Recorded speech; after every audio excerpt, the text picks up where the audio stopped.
Hey, salut, bonjour à tous. Donc voilà, bienvenue sur ma chaîne YouTube pour cette première vidéo que je filme directement dans l'atelier comme ça. Je vous avoue que l'exercice est un peu compliqué pour moi. C'est pas quelque chose que je suis habitué de faire. Je vais essayer de faire ça au mieux en espérant que vous serez indulgent. L'idée sur la chaîne, ce sera de parler un petit peu des fourmis évidemment, des différents projets de terrarium, de vous montrer un peu la manière dont je travaille, quoi d'autre, suivre un petit peu les différents projets, que ce soit l'aménagement de l'atelier, l'aménagement de la future salle d'expo pour les terrariums, l'aménagement du bureau qui doit suivre, puisque le projet en cours, c'est de transférer ma petite entreprise qui est pour l'instant à l'étage dans la maison, dans des conteneurs maritimes que j'ai installés dans le jardin et pour lesquels on fera d'autres vidéos explicatives pour vous montrer un petit peu tout ce qui est aménagement de ces conteneurs dans le but d'en faire quelque chose de sympa pour y travailler. Voilà, donc aujourd'hui on va parler principalement de la fraise à commande numérique qui est ici. Donc c'est un des outils principaux qui me permet de produire pas mal de pièces pour le terrarium, et je vais vous montrer un petit peu comment ça se passe, comment on fait enfin comment je fais en tout cas pour usiner les différentes parties de mes produits. Et j'espère que ça vous plaira et que ça intéressera une partie d'entre vous en tout cas. Donc, première étape pour faire ce genre de travaux, c'est de s'assurer évidemment que la surface de travail est parfaitement plane. Donc ici, la table a été surfacée il y a peu, donc il n'y a pas de doute là-dessus, c'est tout à fait plan. S'assurer aussi qu'il n'y ait plus la moindre petite trace dessus. Pourquoi? Parce que s'il vous reste un copeau de bois, un copeau de plexiglas en dessous, vous avez forcément une petite surépaisseur. Et si vous avez une surépaisseur, votre plaque, ici la plaque que je vais utiliser c'est du polycarbonate, votre plaque forcément n'est plus à la même hauteur partout, et pour des travaux de précision comme la gravure, où on veut être à 1/10 de millimètre de profondeur, pas plus, sur l'ensemble de la table, il faut être sûr qu'il n'y ait plus le moindre relief sur la table de travail. Donc la première étape, ce sera de prendre une plaque de plexiglas.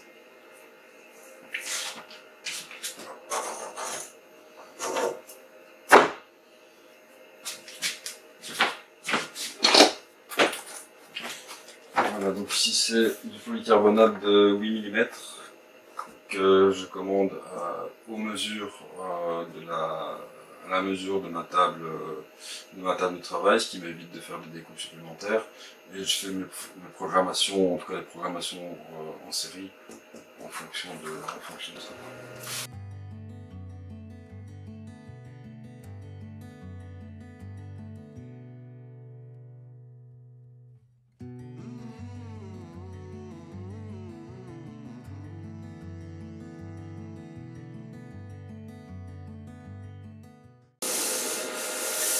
Une fois que c'est propre et sec, on va pouvoir mettre le scotch et positionner la plaque sur la machine.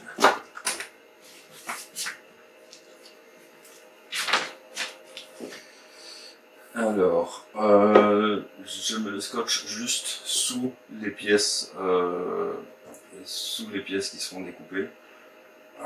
L'idée c'est qu'il y en ait principalement là où la fraise va travailler pour bien tenir la planche en place et éviter toute vibration. Et je mets le minimum nécessaire pour que ça tienne. Pourquoi? Parce que c'est assez difficile à enlever, et c'est très difficile d'enlever notamment le double face en laissant le film de protection.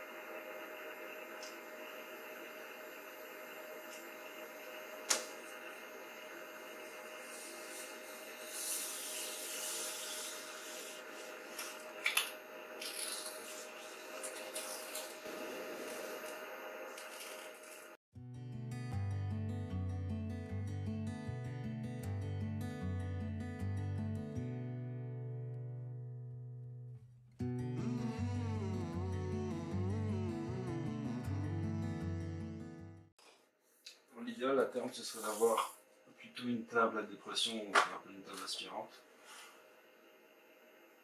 Alors, je ne sais pas encore si je vais me laisser tenter par un produit tout fait, ou finalement décider par en faire une moi-même, parce que c'est aussi possible, mais je ne suis pas encore certain des performances.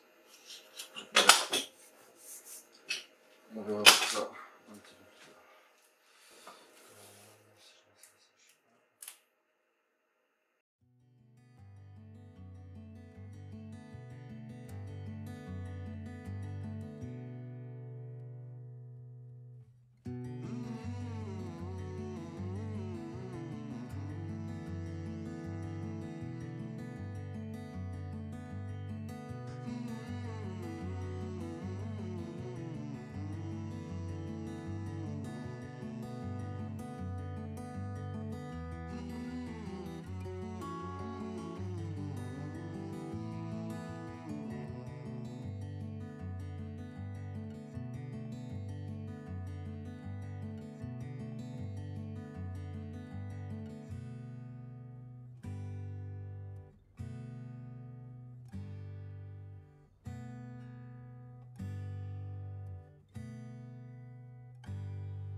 Maintenant que le scotch est placé, un petit coup d'aspirateur pour éviter toujours d'avoir remis des copeaux ou autre sur la table.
Bon, comme vous pouvez le voir, le scotch c'est assez fastidieux, c'est même pas ce qu'il y a de plus efficace, mais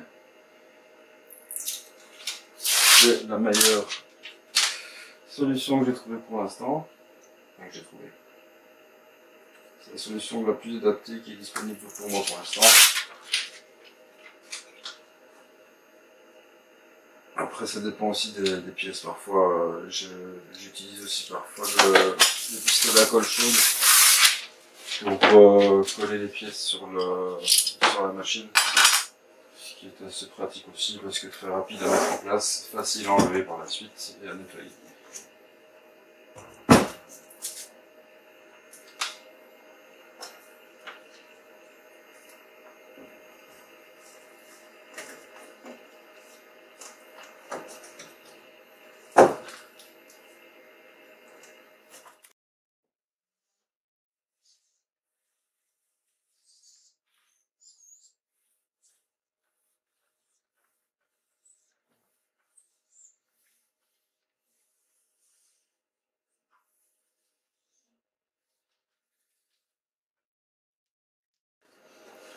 Voilà, donc la plaque est collée, je vais quand même lui mettre, comme je vous disais, quelques points de colle chaude pour éviter simplement qu'elle ne se décolle pendant le travail.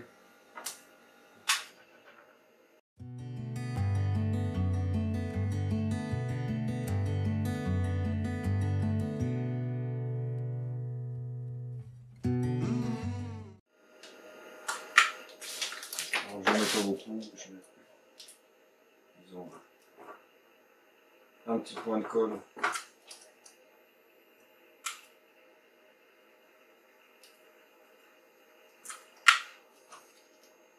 Tous les 10-15 cm.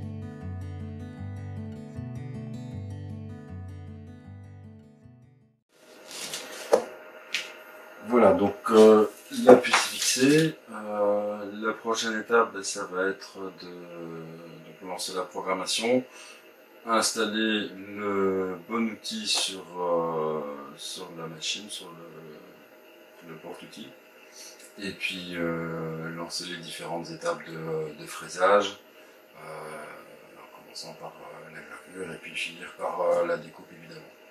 Voilà.